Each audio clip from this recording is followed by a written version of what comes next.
साथियों, मैं बुद्धिनाथ प्रजापति आप सभी के साथ आज शासन कितने प्रकार के होते हैं इस विषय पर चर्चा करना चाहता हूं, क्योंकि वर्तमान परिस्थिति जो हमारे देश की आज है, इस परिस्थिति को ध्यान में रखते हुए यह ऐसा लगता है कि हमें जरूर इस विषय पर चर्चा करना चाहिए। साथियों, मानव सभ्यता का विकास के क्रम में जब हम जाते हैं तो हमें यह पता चलता है कि इतिहास में दो तरह के व्यक्तियों और दो तरह के व्यक्तियों के समूह के बीच निरंतर संघर्ष होते रहा है समाज में। एक उस तरह का व्यक्ति जो राजा बनना चाहता है और वो अपनी इच्छा से पूरे समाज को नियंत्रित करना चाहता है। दूसरा तरह का व्यक्ति जो सामाजिक होता है और वो सभी के भले के लिए बात करता है। इस दो तरह के चरित्र वाले व्यक्ति अथवा व्यक्तियों के समूह के बीच निरंतर संघर्ष चला है और इसी संघर्ष के अनुसार शासन व्यवस्था चली है। जब हम अपने भारत भूमि का इतिहास देखते हैं तो हमारे भारत भूमि के इतिहास के पन्नों में यह दर्ज है कि यहाँ भी दो तरह के चरित्र वाले व्यक्ति अथवा व्यक्तियों के समूह के बीच संघर्ष होते रहा है और उस संघर्ष के फलस्वरूप कहीं राजा के चरित्र वाली राजा की शासन चलती थी तो कहीं सामाजिक सोच वाले सामाजिक व्यक्तियों के द्वारा सामाजिक शासन चलता था।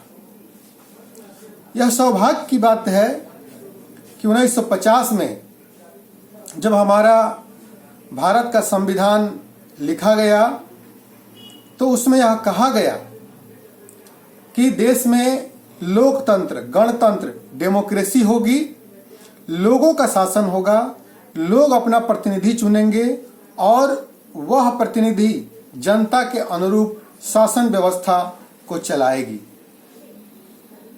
तो साथियों, यह तो एक प्रकार हुआ डेमोक्रेसी। इसके अलावा तीन और प्रकार हैं मुख्य रूप से। वैसे तो अनेकों विद्वानों ने और भी कई तरह की शासन व्यवस्था के बारे में बताया है, लेकिन मुख्यतः चार प्रकार की व्यवस्था, ऑटोक्रेसी, डेमोक्रेसी, ओलिगार्की और एनार्की, इन चार प्रकार की व्यवस्थाओं के बारे में ज़्यादातर पढ़ा जाता है, कहा जाता है और सुना भी जाता है। तो डेमोक्रेसी के बारे में तो हम जानते ही हैं कि यह लोगों का शासन है, लोगों का शासन लोगों के लिए। दूसरी प्रकार की शासन है ऑटोक्रेसी यानी तानाशाही, जहां एक व्यक्ति पूरी शासन व्यवस्था को नियंत्रित करता है और उस व्यक्ति के इच्छा के अनुसार ही शासन चलता है और उसी के अनुसार वहाँ की जनता को रहना पड़ता है। इसे दूसरे शब्दों में हम तानाशाही भी कहते हैं, उसे डिक्टेटरशिप भी कहते हैं।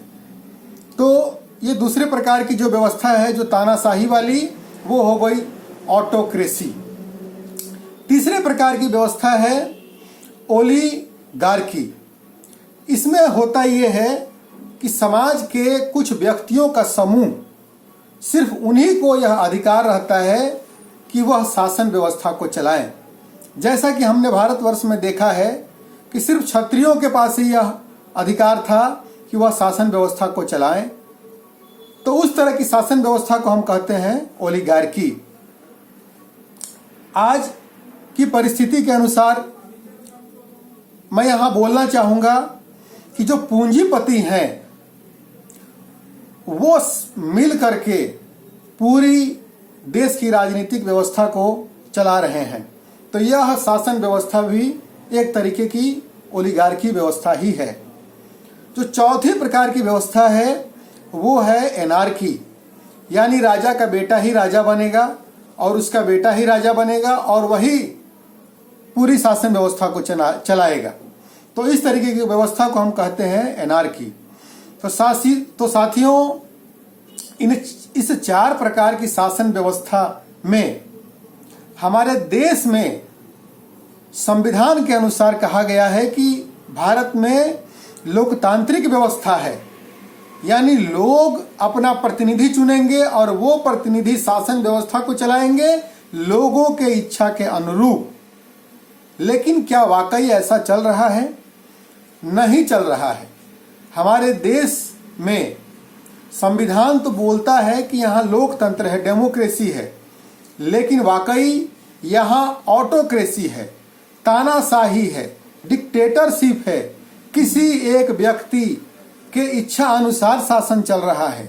यहाँ ओलिगार्की है, यानी कुछ चंद व्यक्तियों के समूह के द्वारा शासन चलाया जा रहा है, जैसा कि पूंजीपतियों के द्वारा शासन चलाया जा रहा है, या फिर कुछ जाति के लोगों के द्वारा शासन चलाया जा रहा है, या फिर कहीं हम देख रहे हैं कि नेता का ही बेटा नेता हो रहा है। तो साथियों, संविधान ने तो कहा कि यहाँ लोकतंत्र होना चाहिए और एक लोकतांत्रिक व्यवस्था बनाई शासन को चलाने के लिए, लेकिन वो तो चल नहीं रहा है। भारत में ऑटोक्रेसी है, ओलिगार्की है और एनार्की भी है। साथियों, आप इस बात पर ध्यान दीजिए कि भारत में इस लोकतंत्र को स्थापित करने के लिए अनेकों सामाजिक, राजनैतिक और विद्वानों ने अनवरत और कठिन परिश्रम और उनके संघर्ष के वजह से लोकतांत्रिक व्यवस्था हमारे देश में लागू हुई।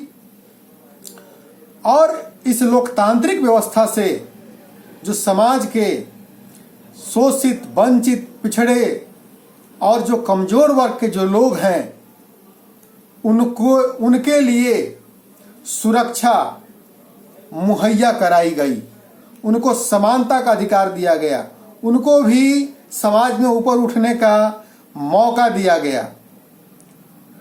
तो साथियों, यह लोकतांत्रिक व्यवस्था जो है समाज के उन शोषित, पीड़ित, वंचित और कमजोर वर्ग के लोगों के लिए ज़्यादा जरूरी है।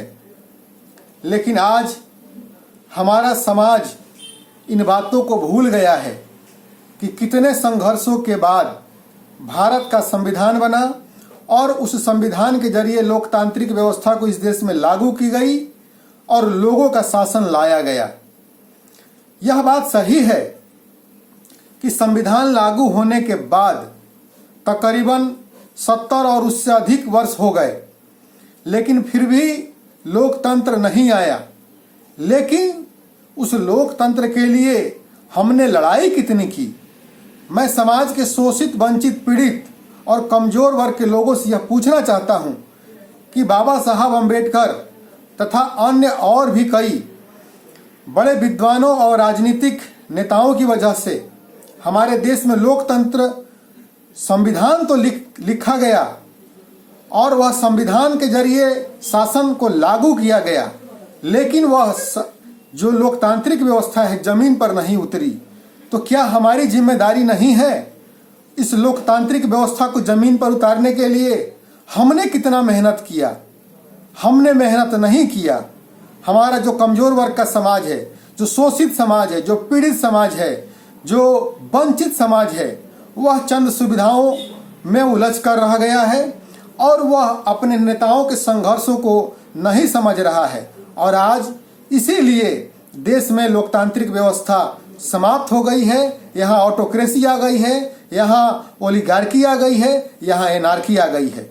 आज समाज के मैं उन सभी वर्गों से पूछना चाहता हूँ कि क्या लोकतंत्र इस देश में नहीं चाहिए? क्या आज समाज के शोषित, वंचित, पीड़ित और जो कमजोर वर्ग के जो लोग हैं, क्या उनको समानता का अधिकार मिल गया है? क्या उनकी आर्थिक स्थिति अच्छी हो चुकी है? अब उनको लोकतांत्रिक व्यवस्था नहीं चाहिए?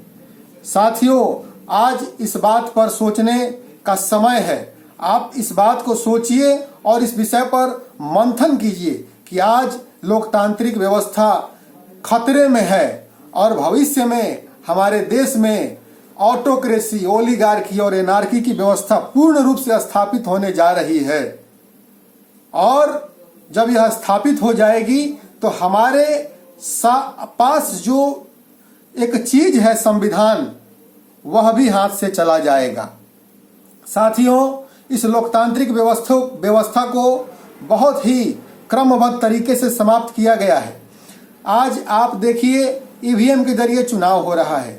ईवीएम एक संदेहपूर्ण मशीन है जिसमें कि निष्पक्ष चुनाव नहीं कराया जा सकता, लेकिन जबरदस्ती ईवीएम को ला दिया गया है जिसने लोकतंत्र को समाप्त कर दिया है। इसके अलावा आज देखिए तो जो सामाजिक कार्यकर्ता है, जो राजनीतिक कार्यकर्ता है, जो सरकार से सवाल करते हैं, उनको जेलों में डाल दिया जा रहा है। आखिर लोकतांत्रिक व्यवस्था में लोगों के पास यह अधिकार होता है कि वह सरकार से सवाल करे, क्योंकि यह सरकार जो है वो लोगों की प्रतिनिधि है और वह प्रतिनिधि का यह दायित्व है कि लोगों के लिए वह शासन चलाए। तो जब लोग सवाल पूछते हैं तो उसकी जवाब देने की जिम्मेदारी शासन की है, लेकिन आज शासन सवालों के जवाब नहीं दे रहा है और जो लोग सवाल कर रहे हैं उनको जेलों में डाल दे रहा है। हमारे असम में अखिल गोगोई जी को जेल में डाल दिया गया है, उत्तर प्रदेश में डॉक्टर कपिल को जेल में डाल दिया गया है। इसी तरीके से अन्य और भी दल, संगठन और सामाजिक और राजनीतिक कार्यकर्ताओं को जेलों में बंद कर दिया गया है। तो जहां लोकतांत्रिक व्यवस्था में यह अधिकार है कि जनता अपने शासन से सवाल करे और उन सवालों का जवाब शासन दे, लेकिन ऐसा नहीं हो रहा है।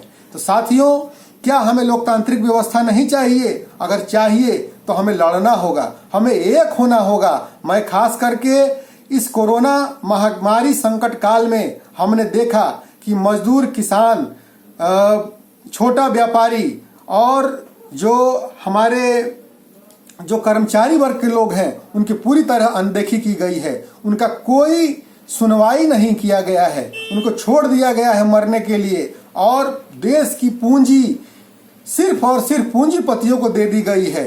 यह शासन व्यवस्था, लोकतांत्रिक शासन व्यवस्था नहीं चल रहा है और हम लोगों को सवाल पूछना ही होगा। और हम सभी को, जो हमारे राजनीतिक और सामाजिक कार्यकर्ता हैं जिनको जेलों में बंद किया जा रहा है, उनके साथ खड़ा होना होगा, उनकी रिहाई की मांग करनी होगी, तभी जाकर के हमारा लोकतंत्र बचेगा। साथियों, मैं उम्मीद करता हूं कि मेरी बातों से आप सहमत होंगे। जय भीम, जय भारत।